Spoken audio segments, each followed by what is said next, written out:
क्या आप जानते हो, अगर अपराधी ने कोई निशान नहीं छोड़ा, तब भी उसे पकड़ने का एक तरीका होता है। सिर्फ एक बाल, एक बूंद खून या थोड़ा सा डीएनए पूरी सच्चाई बता सकता है। दुनिया में अरबों लोग हैं, लेकिन किसी का भी डीएनए बिल्कुल आप जैसा नहीं होता।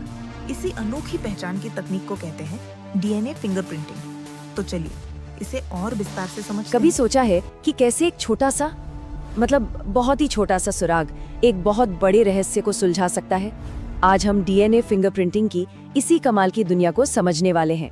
ये वो तकनीक है जो हर इंसान के अंदर छिपे उसके यूनिक जेनेटिक कोड को सामने ले आती है। जरा सोचिए, क्या ये मुमकिन है कि किसी क्राइम सीन पर मिले खून के बस एक धब्बे या एक बाल से सीधे अपराधी तक पहुंचा जा सके? सुनने में फिल्मी लगता है ना, पर हाँ, ये बिल्कुल मुमकिन है। और इसी सवाल के जवाब में छिपी है डीएनए फिंगरप्रिंटिंग की असली पावर। तो आज हम क्या क्या जानने वाले हैं। सबसे पहले डीएनए को समझेंगे कि ये हमारी पहचान कैसे है। फिर देखेंगे कि फिंगरप्रिंटिंग की पूरी प्रक्रिया होती कैसे है। इसके बाद बात करेंगे कि इसका इस्तेमाल कहाँ कहाँ होता है, और आखिर में जानेंगे कि भारत में इसकी कहानी कैसे आगे बढ़ी। तो चलिए शुरू करते हैं सबसे बुनियादी सवाल से।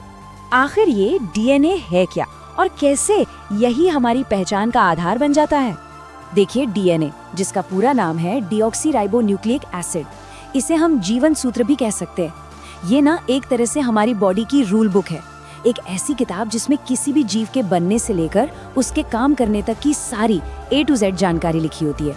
और हाँ, यही वो चीज है जो हमारे गुण, मतलब हमारी खासियतें माता पिता से हम तक पहुँचाती है। अच्छा, अब एक मजेदार बात जो शायद थोड़ा हैरान कर दे। क्या हम जानते हैं कि इस दुनिया के सारे इंसानों का डीएनए 99.7% बिल्कुल एक जैसा है? जी हाँ, 99.7% सेम। मतलब हम सब जेनेटिक लेवल पर लगभग एक ही जैसे हैं। तो फिर सवाल ये उठता है कि वो कौन सी चीज है जो हम सबको एक दूसरे से अलग बनाती है?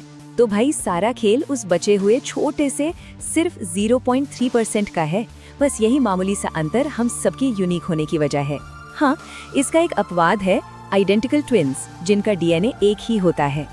साइंस की भाषा में इसी अंतर को, इसी भिन्नता को बहुरूपता या पॉलीमॉर्फिज्म कहते हैं। ये डीएनए में होने वाले छोटे छोटे बदलावों, जिन्हें म्यूटेशन कहते हैं, उनकी वजह से होता है। और ये बदलाव पीढ़ी दर पीढ़ी आगे बढ़ते जाते हैं। और सबसे जरूरी बात, यही बहुरूपता डीएनए फिंगरप्रिंटिंग टेक्नोलॉजी का आधार है। तो ठीक है, अब हमें बेसिक कॉन्सेप्ट तो समझ आ गया। तो चलिए अब ये देखते हैं कि ये तकनीक असल में काम कैसे करती है, पूरा प्रोसेस क्या है इसका। ओके, अब ये डायग्राम देखकर घबराने की कोई जरूरत नहीं है। हाँ, ये डीएनए फिंगरप्रिंटिंग का पूरा साइंटिफिक प्रोसेस है और ये थोड़ा कॉम्प्लेक्स दिख सकता है, पर चिंता मत करिए, हम इसे एकदम आसान तरीके से समझेंगे। चलिए इस पूरे प्रोसेस को 4 आसान स्टेप्स में तोड़कर समझते हैं। स्टेप 1, डीएनए निकालना, मतलब खून, बाल या थूक जैसे किसी भी सैंपल से डीएनए को अलग किया जाता है। स्टेप 2, डीएनए काटना। इसमें खास तरह के एंजाइम्स का इस्तेमाल होता है, जिन्हें हम समझने के लिए केमिकल कैंची कह सकते हैं। ये डीएनए को छोटे छोटे टुकड़ों में काट देते हैं। स्टेप 3, टुकड़ों को अलग करना। इलेक्ट्रोफोरेसिस नाम की एक टेक्निक से इन टुकड़ों को उनके साइज के हिसाब से अलग अलग किया जाता है। और फिर आता है स्टेप 4, पैटर्न देखना। इन अलग हुए टुकड़ों का एक खास पैटर्न एक एक्सरे फिल्म पर बन जाता है, जो बिल्कुल किसी सुपरमार्केट के बारकोड जैसा दिखता है। बस इसी यूनिक पैटर्न को हम डीएनए फिंगरप्रिंट कहते हैं। अच्छा, अब सवाल ये है कि इस कमाल की टेक्नोलॉजी का इस्तेमाल होता कहाँ कहाँ है? रियल लाइफ में इसके क्या क्या यूजेजेस हैं? सबसे कॉमन इस्तेमाल तो हम सब जानते हैं, फोरेंसिक साइंस में, मर्डर और रेप जैसे क्रिमिनल केसेस को सुलझाने के लिए। लेकिन बात यहीं खत्म नहीं होती। इसका इस्तेमाल पैटर्निटी टेस्ट में, प्रॉपर्टी के झगड़ों को सुलझाने में, यहाँ तक कि जेनेटिक बीमारियों का पता लगाने में, खेतीबाड़ी को बेहतर बनाने में, और तो और वाइल्ड लाइफ को बचाने में भी इसका बहुत बड़ा रोल है। एक रियल केस का उदाहरण देखते हैं। अभी हाल ही में जब दिल्ली पुलिस को मेहरौली के जंगल में कुछ हड्डियां मिली थी, तो उनकी पहचान पक्की करने के लिए इसी डीएनए फिंगरप्रिंटिंग टेक्निक का यूज किया गया। इससे पता चलता है कि फोरेंसिक जांच में ये कितना जरूरी टूल बन चुका है। और जैसा हमने पहले समझा था, याद है, बहुरूपता, क्योंकि डीएनए में ये जो छोटे छोटे अंतर होते हैं वो हमें हमारे माता पिता से ही मिलते हैं। इसीलिए ये टेक्निक पैटर्निटी से जुड़े मामलों को सुलझाने के लिए एक बहुत ही पक्का और भरोसेमंद तरीका है। चलिए अब थोड़ा इतिहास में चलते हैं और देखते हैं कि भारत में इस टेक्नोलॉजी का सफर कैसा रहा है। तो कहानी शुरू होती है 1984 में, जब ब्रिटेन के साइंटिस्ट सर एलेक जेफरीज ने इस टेक्निक को डेवलप किया। इसके ठीक 4 साल बाद 1988 में भारत में डॉक्टर लालजी सिंह ने इसकी अपनी स्वदेशी तकनीक विकसित कर ली और फिर 1989 में पहली बार केरल पुलिस ने एक क्रिमिनल केस में इसका कामयाब इस्तेमाल भी कर लिया।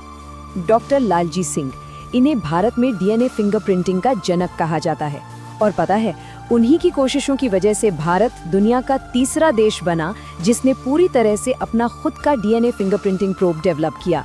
ये हमारे देश के लिए वाकई एक बहुत बड़ी साइंटिफिक अचीवमेंट थी। चलिए अब कुछ और हैरान करने वाले फैक्ट्स जानते हैं। क्या कभी सोचा है कि हमारी बॉडी के एक छोटे से सेल में डीएनए की लंबाई कितनी होती होगी? करीब 6 फीट। और ये डीएनए हमारी पूरी उम्र कभी नहीं बदलता। मतलब चाहे खून का सैंपल हो या बाल का, पैटर्न हमेशा सेम आएगा। ये टेक्निक इतनी ज्यादा सटीक है कि मुश्किल मामलों में भी ये हर अपराधी की अलग अलग पहचान कर सकती है। तो आज हमने देखा कि कैसे डीएनए फिंगरप्रिंटिंग ने पहचान और इंसाफ की दुनिया में एक क्रांति ला दी है। ये एक बहुत पावरफुल टूल है जो हमारी अपनी बायोलॉजिकल पहचान के राज खोलता है। लेकिन जैसे जैसे ये टेक्नोलॉजी और भी एडवांस हो रही है, ये एक बहुत बड़ा सवाल भी खड़ा करती है। हमारी इस जेनेटिक पहचान का भविष्य क्या है? ये एक ऐसा सवाल है जिस पर हम सबको सोचना चाहिए।